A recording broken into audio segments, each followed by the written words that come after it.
Hello दोस्तों, main stream media का काम सिर्फ फैक्ट को प्रेजेंट करना होता है, फिर चाहे वो नेगेटिव हो या फिर पॉजिटिव, सरकार के ख़िलाफ़ हो या सरकार के फेवर में। मीडिया का काम अपना ओपिनियन रखना नहीं होता, वो जनता पर डिपेंड करता है कि वो फैक्ट्स को किस तरह इंटरप्रेट करती है।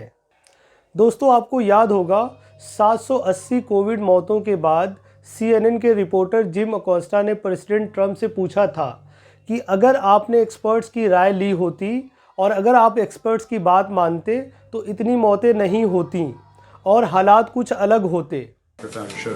If we had started these social distancing guidelines sooner in February or January, when China, South Korea were doing those sorts of things. Well, I'm going to let them answer that. In terms of what information we're getting from them. But if we had started these practices sooner, could these models be different right Yeah, I'm now? going to let them answer the question. Remember this, and again I say it, and everybody says it. You know who says?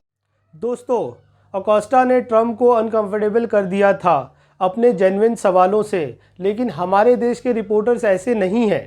उन्हें बस सरकार के हिसाब से खबरें चलानी हैं।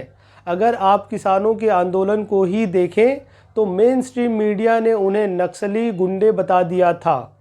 Main stream media अपनी ही बातों में फंस जाती है। जैसे मोदी सरकार की तारीफ़ करते हुए मीडिया ने कहा कि देश सुरक्षित हाथों में है और फिर किसानों की रैली को खालिस्तानी बता दिया। तो दोस्तों, मीडिया की कौन सी बात सच थी? जब देश सुरक्षित हाथों में था तो देश में फिर खालिस्तानी कहाँ से आ गए? किसान आंदोलन के दौरान किसी मीडिया चैनल के एंकर ने नहीं पूछा सरकार से कि 700 से ज़्यादा किसान कैसे मर गए, और जब बिल किसानों के फेवर में नहीं थी तो 700 मौतों का इंतज़ार क्यों किया? ये पहले भी तो रिपील हो सकते थे, लेकिन पूरी मीडिया कृषि कानून के फ़ायदे गिनाने में लग गई। जैसे किसानों की इनकम दुगनी हो जाएगी, मंडी के लोग किसानों के घर आके उनसे अनाज ख़रीदेंगे, सरकार किसानों को खाद उनके घर जाकर पहुंचाएगी, सरकार किसानों का पूरा कर्जा माफ़ कर देगी। अब वही मीडिया चैनल कृषि कानून के वापस होने के बाद उसके नुकसान गिना रहे हैं। इसे साफ पता चलता है कि मीडिया सिर्फ़ और सिर्फ सरकार की बातों को बताती है और जनता पर सरकार के विचार को थोपती है। मीडिया के किसी भी एंकर के अंदर इतनी हिम्मत और साहस नहीं थी कि वो सरकार से किसानों की मौतों के बारे में पूछ सके, या फिर यही पूछ ले कि 2000 के नोट्स में जो चिप थी वो कहाँ चली गई। डिमोनेटाइजेशन के वक्त मीडिया के एंकर और एंकराओं ने ये दिखाया था कि 2000 नोट के अंदर नैनो GPS चिप है। गोदी मीडिया के एंकर्स को जब भी मौका मिला है तो उन्होंने बस पर्सनल क्वेश्चंस ही पूछे हैं इंटरव्यूज़ में, जिसका ना इस देश से कुछ लेना देना है और ना ही गरीबों से या फिर बेरोज़गारों से। याद होगा आपको रूबिका इलियाकत का इंटरव्यू जो PM मोदी के साथ, जिसमें वो पूछती हैं कि मोदी जी आप थकते क्यों नहीं हैं, क्या आप कोई टॉनिक लेते हैं? आप बहुत ज़्यादा पॉजेसिव हैं अपनी कुर्सी को लेकर। आपको मज़ा आता है काम करने में या कोई टॉनिक वगैरह आप ले रहे हैं? क्या राज क्या? ये सवाल कोई मायने नहीं रखता है कि मोदी जी कौन सी टॉनिक लेते हैं या थकते क्यों नहीं है। सवाल वो होना चाहिए जो देश के लोगों का हो और देश से जुड़ा हो। जैसे इस देश में भुखमरी से उभरने के लिए उन्होंने क्या कदम उठाए हैं और किसानों की मौत क्यों हो रही है, और बच्चों को टॉनिक, दूध और ऑक्सीजन क्यों नहीं मिल रहा है। ऐसे ही एक इंटरव्यू में दीपक चौरसिया ने मोदी जी से बेतुके सवाल करे और पूछा कि क्या मोदी जी आप खाना बना लेते हैं और क्या आप अपनी जेब में वॉलेट रखते हैं। मोदी जी ने बड़े ही सावधानी से इस मुश्किल सवाल का जवाब देते हुए कहा, हाँ मैं सब बना लेता हूँ और मैं रोटी भी बेल लेता हूँ। जनता को यही जानना था कि मोदी जी का खाना खर्चा कैसे चल रहा है। क्या क्या बना लेते हैं आप? ये सब कुछ बनाता हूँ। सब कुछ सब रोटी बेलनी भी आती है आपको? हाँ, सब कुछ बनाता हूँ। पूरा मतलब खाना तैयार कर सकते हैं। जानना चाहता हूँ, देश भी जानना चाहेगा, आप अपनी जेब में पर्स रखते हैं क्या? पर्स रखते हैं क्या, बटुआ जिसके अंदर पैसे होते हैं?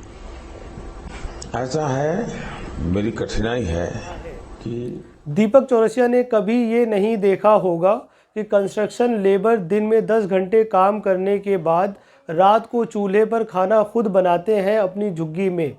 लाखों बच्चे जो बड़े शहरों में पढ़ने के लिए आते हैं और वो रूम रेंट पर लेकर खुद खाना बनाते हैं। या कभी दीपक चौरसिया ने पूछा नहीं कि आप ऐसे एजुकेशनल इंस्टीट्यूशन और कॉलेजेस छोटे शहरों में क्यों नहीं बनवाते जिससे लाखों बच्चे घर पर रहकर पढ़ सकें और उनका पैसा और टाइम दोनों बच सके। मीडिया को हमेशा ऐसे ही मुद्दे चाहिए जिससे उनको टीआरपी मिलती रहे, फिर चाहे उनको अपने चैनल्स पे हिंसा अंधविश्वास ही क्यों ना दिखाना पड़े। दोस्तों, मीडिया की एक खासियत है कि वो उगते सूरज को सलाम करती है। जैसे आपने राम रहीम और आसाराम बापू के केस में देखा होगा, कैसे मीडिया उन्हें भगवान बताती थी और जब उनके सर से पॉलिटिशियंस का हाथ हट गया तो वही मीडिया ने उनको हैवान बताना शुरू कर दिया। दोस्तों, इंडियन मीडिया ने इससे पहले भी सत्ता में रह रहे लोगों को राजा बताने की कोशिश की थी और ये भी बताने की कोशिश की थी कि देश किसी एक व्यक्ति के पैसों पर पल रहा है। मीडिया अगर किसी व्यक्ति या सरकार की तारीफ़ करती है तो ऐसा नहीं है कि वो व्यक्ति या सरकार सही है। इसका एग्जाम्पल है नरेंद्र मोदी की गुजरात गवर्नमेंट और ज्योतिरादित्य सिंधिया। मोदी जब गुजरात के सीएम थे तब 2002 में दंगों के लिए मोदी गवर्नमेंट को मीडिया ने खूब क्रिटिसाइज़ किया और जैसे ही मोदी पीएम बने सारे गुनाह माफ़। ऐसे ही ज्योतिरादित्य सिंधिया को मीडिया ने खूब क्रिटिसाइज़ किया जब वो कांग्रेस में थे और उनको महाराज कहती थी गोदी मीडिया और ये भी कहती थी कि इनको गरीबी नहीं दिखती है। लेकिन ज्योतिरादित्य सिंधिया ने जैसे ही बीजेपी ज्वाइन करी वो देशभक्त बन गए और वो गरीब भी हो गए। दोस्तों, इंडियन मेन स्ट्रीम मीडिया की रिपोर्टिंग देख के लगता है कि ये न्यूज़ नहीं बल्कि जजमेंट सुना रहे हैं।